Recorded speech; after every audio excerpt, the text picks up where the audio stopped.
Have you ever felt like everything was on track until life slammed the brakes? An injury, an illness, a diagnosis, burnout, a season that knocked you flat. Suddenly, the progress that you worked so hard for feels out of reach, and motivation is replaced by frustration. Yeah, but here's the truth. You don't have to come back the same. You can always come back stronger. And in this episode, we're diving into what it really takes to bounce back, not just physically, but mentally and emotionally too. Because a comeback isn't about perfection, it's about resilience, and resilience is a muscle you can build. Hey there, welcome to Group X Appeal. I'm Kimberly Glick. And I'm Terry Shorter. We're excited to bring you this hot and sweaty podcast. With over 25 years of experience each in the health and fitness industry, we're here to share hilarious, heartwarming stories from our lives and careers. And offer practical nutrition tips, expert exercise advice, and strategies for holistic well-being and a positive mindset. Group X Appeal is your go-to source for inspiration, motivation, and a few laughs along the way. So tune in and let us help you be the healthiest, happiest version of you. Hey there, welcome to Group X Appeal. Terry Shorter here with Kimberly Glick. So Kimberly Glick, as you noticed today on set at the Group X Appeal set, she's got a stunt double, Notorious B.O.B. He's Looks here. just like you. No, not anything near your beauty at all, but he insisted on sitting in your chair today, Kimberly. I appreciate that, Bob. Absolutely. So he stepped in today, and it actually worked out just fine because today's episode is all about going from setbacks to comebacks, overcoming injury, illness, and just life's hurdles in general. And so Kimberly is at home because Kimberly is fighting an illness. But you know what? She is such a warrior, a fierce warrior. She did not want to miss this episode, even though Bob insisted on wanting to participate and sit in her chair. He's been wanting to sit in her chair now, by the way, for 32 episodes, Kimberly, I'll have you know. And Bob, do not get comfortable, is all I'm saying. I told him the same thing. Not nearly the view that I enjoy watching, but we get to see you here online. So thanks for logging in on the episode from home today. That's so awesome of you. My pleasure. So we really wanted to provide, and it's so fitting today. Kimberly's got some great information, especially, dealing with what she's dealing with today. We've got 5 helpful but easy to implement strategies to help you bounce back stronger. Literally, she told me yesterday that she was just starting to get sick, and she's already starting to feel like she's, over the kind of making her way over the hump. Is that right? I'm getting there. Yes. Because of some of the things we're going to talk about today, actually. Yeah. Yeah. So let's break these strategies down. I'll kind of kick these off if you don't mind, so you can continue sucking on that. What do you have in your mouth right now? Tea? And what is that, tea or juice? I've got green juice. Okay, green juice. So we'll have to find out more about that in a minute, what kind of green juice that is specifically. But the first strategy or tip we wanted to share with you, and hopefully will help you, is to redefine success in this particular season that you're in. Mm-hmm. So, for example, just know that setbacks, they just simply change your timeline and not your worth. So instead of chasing your old pace, perhaps maybe just ask, what does winning look like for me right now? Maybe perhaps it's just simply walking without pain at all. Maybe it's showing up with joy, and maybe you just honor that. From a personal standpoint, in college, when I was a Division I athlete, a soccer player, we ran 6 miles a day before we went to class, before school even started, as a team. And then we'd go to school, then we'd have practice, we'd do, weight conditioning after that. Definitely worked in that season of my life, that old pace that I was at, but I can tell you that I would not be able to keep that pace up today in this season of my life.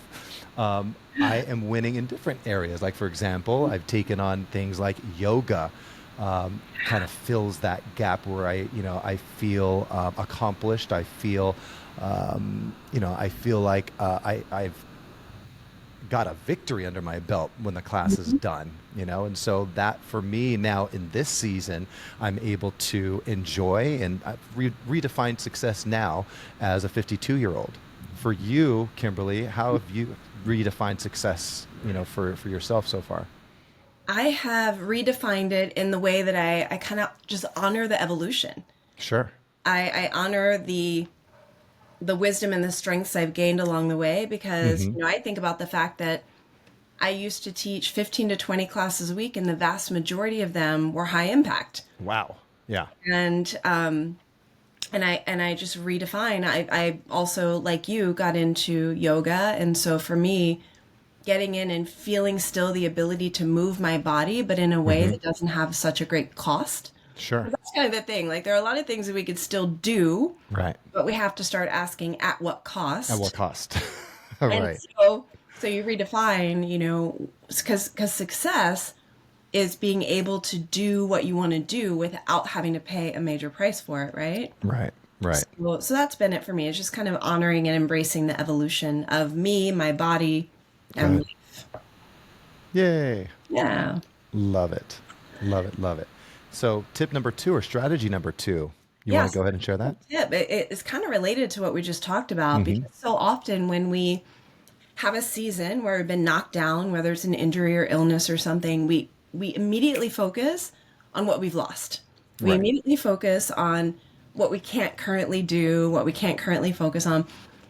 But the tip is focus on what you can do. Focus on what you still can do. So for example, if you have an upper body injury, maybe you can still work out legs. You can Yep. still, you can still move your body, just maybe avoid the shoulder if it's hurting or something like that. Right.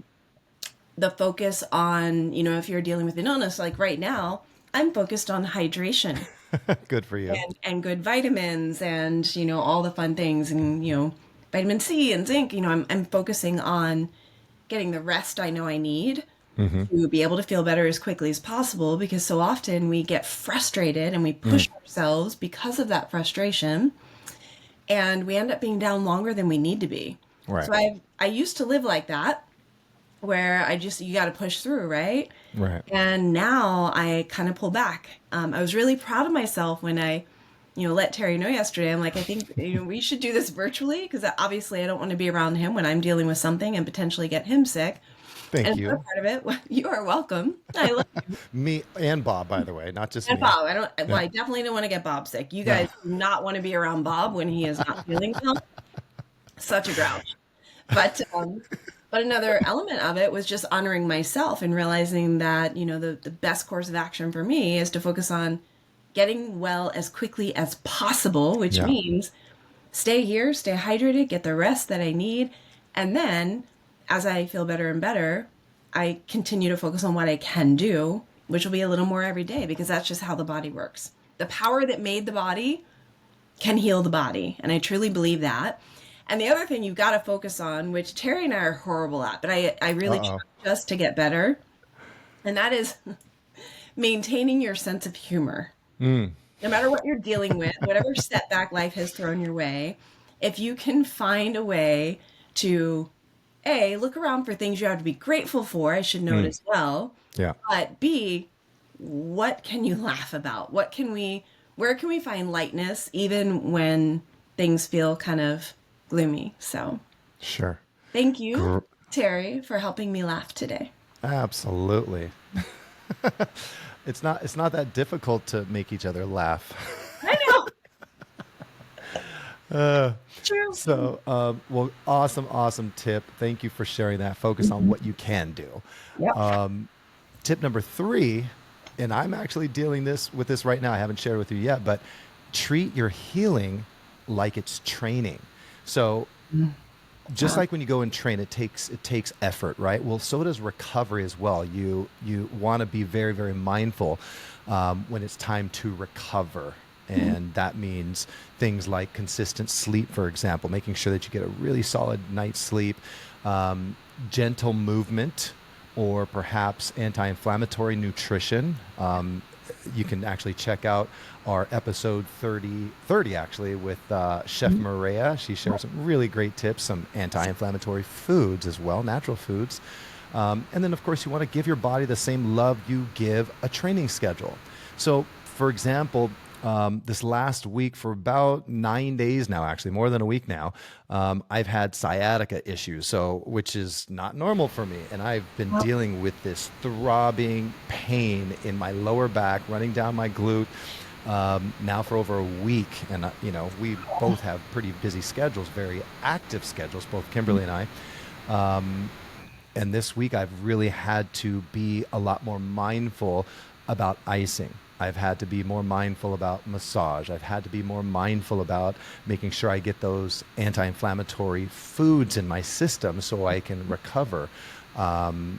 Doing moist heat, whether it be, I just did a bath yesterday, a bath with some Epsom salts yesterday to try to recover, with some ice therapy after that. Mm-hmm. So several things have been going through in order to get better faster. Been kind of scaling back in terms of the amount of activity in a couple of my higher impact classes, and focusing a lot more on cueing rather than doing. So just being mindful. I think the 30-something or 40-something me wouldn't have been that mindful with my recovery or taken it. Not. No, not at all. Or taking it as seriously, but really, truly, know that when you treat your healing like training, like Kimberly said, you will get better faster. You'll come back stronger. It'll be so much less of a headache. At first, I was pretty bummed the first couple of days, but then I thought, okay, you need to just step back for a moment, take a nice deep breath, appreciate this downtime a little bit. What can you do? Like Kimberly said earlier, what is it that you can do? And focused on the solutions rather than the problems. And it's been working out. I'm turning the corner finally. Good. And feeling pretty good about it. So I know that you can too. Well, I appreciate you sharing that with me. And if there's anything I can do to support you, that is the first he's brought me in on the fact that he was dealing with that, which leads to actually the next tip. And that is to stay connected to your community. Because now I get to say, even though you may not know this about Mr. Terry Shorter, but he prefers to kind of just deal with things all by his little lonesome. But now I, as his friend, get to say, if there's any way I can support you, if there's anything I appreciate can do that as you're moving through this, or if I have ideas, maybe I or someone I know, or maybe a past client has dealt with this, and I've learned modalities through my own experience that I could share, things like that. But staying connected to your community. Way too often when we're dealing with any kind of setback in life, whether it is physical or mental, emotional, we have such a tendency, I think often, many of us at least, myself included, to feel like we don't want to bother anybody. Mm-hmm. We just want to move through it and deal with it on our own, and get to I'll be fine. I'll get to the other side. I'm fine. I don't need support. But we do need support. We are hardwired for connection. We're not hardwired to be alone, not in the happy times, but not in the challenging times either. Mm-hmm. So who can you connect with if you're going through a setback in life that can actually give you the support you need to have an even greater comeback, to give you the encouragement, just a kind word, or maybe they can be part of you focusing on what you can do. Can you still go for a walk? Go for a walk with a friend. Have lunch with someone that you care about, just to be able to make a connection again and feel the support of knowing that there are people in your life that do care about you. They're rooting for your rise, and their encouragement can help you, move through whatever the setback is. So highly encourage it.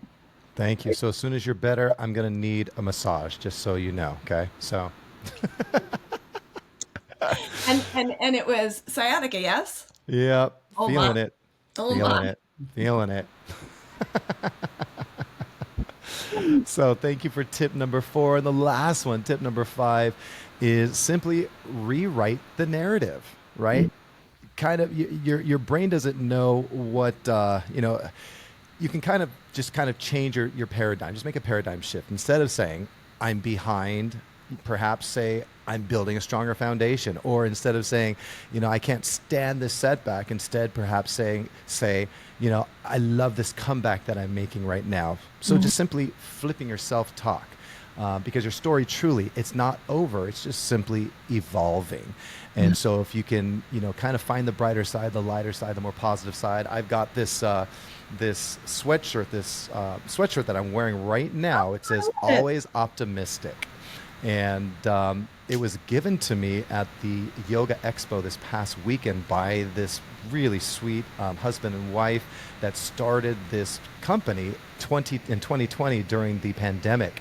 And their whole idea was, it's all about our mindset. It's about, what we tell ourselves. If we think it's doom and gloom and the world's coming to an end and everything's going down the toilet, then that's going to be your belief system. That's going to be the direction that you're moving in. But if you think otherwise, if you think optimistically, on the brighter side and change that narrative, things truly can get better. It will get better. That's what you will attract. And so it was nice to meet them. They gave me this because they saw me walking by and they said, you need this sweatshirt. So thank you, Peter, and thank you, Karen, so much for the awesome, always optimistic sweatshirt. I love it. Yeah. If I could wear it every single day, I would. So just rewrite that narrative and it'll make a world of difference. I think with what you're saying, it goes back to the gratitude as well. I mean, part of rewriting the narrative and having that level of optimism is a recognition that you always get to decide what you're going to focus on and how you choose to see it, your perspective. And so in any scenario you ever find yourself in, you could look around and find things to be upset by, to be frustrated by, to be sad about, angry all day long, right? But in that same scenario, in any scenario, you can always look around in your life and find things to appreciate. For sure. Even the fact that, I can't teach my classes tomorrow, but I've already started thinking about what can I get done as far as, doing some writing or some emails I need to take care of or some administrative work that I'll actually have the time to do that I don't normally get to do. Or just some plain old good old fashioned rest too, by the way. Oh, I know. I did mention that, right? You did. Okay, noted. Yeah. So that too. I mean, who knows? I mean, I am not afraid to binge Netflix. I'll do it. Like, don't think I won't. And what show would it be? Is there any particular show that's on deck right now? Because I need to know too. As I'm laying there in icing. The one that I'm tempted to look at that a lot of people have been telling me about, but I'm kind of nervous too, and yet I'm kind of curious too. Okay. Because I love, me, I love social experiments. Sure. I love seeing how human psychology unfolds. Uh-huh. People are telling me about a show that I'm a little leery of, but Married at First Sight. Okay. I saw the trailer for that. I don't fully understand, other than it is kind of designed where experts match people together and they, move through this experiment and see if they can find love. I'm both scared and fascinated at the concept. All right. Well, you're going to have to let me know how you like it on Monday. You after you finish. Something martial arts, didn't you? What's that? You thought I was going to say something martial arts based. I did. I actually did. But that sounds just as interesting. Maybe. So, yeah. Once you've wrap up your binge, let me know how that one goes. I love it. So that's it. Those are our 5 hopefully helpful, easy to implement. We love using that word, implementable strategies. I can't say that word. That we hope can help you bounce back stronger, redefining success in this current season, focusing on what you can do, treat your healing like training, stay in the community, which I have to improve in. That's my area of improvement. And then rewriting the narrative. So have you ever come back from a setback? We would love to hear your story. Yeah. Inspire us. And absolutely, if you have someone in your life who is dealing with a setback of some kind, please do share this episode with them so that they have the tips at their fingertips. That works. I don't know that it does. I don't think it actually works. There's lots of tips. We got these 5 tips. If you feel, all right, if you feel like these 5 tips could help anyone, then please do share. We appreciate it very much. But I'm excited to see any kind of comments of comebacks, setbacks and comebacks. I love being inspired by other people's stories. So please don't hesitate, whether it's on YouTube or, Instagram, just share with us. Let us know. Yes, we would love to know. And if this episode inspired you in any way, please leave us a review. Tell us what you're bouncing back from. We cannot wait, and we truly appreciate you listening into Group X Appeal with myself, Terry Shorter, and Kimberly Springlick. And Bob. And Bob. And what's that? Get out of my chair, Bob. I know. This is his last week, his first and last week. Grand opening, grand closing for Bob. But hey, at least he's branded with the Group X Appeal t-shirt and hat. He came prepared. I appreciate that. I'll give him that. Absolutely. So that is it. We appreciate you tuning into Group X Appeal. And as always, we wish you a very great day. And why, Kimberly? Because it is a great day to have. It certainly is. Take care again. Mm-hmm. Bye.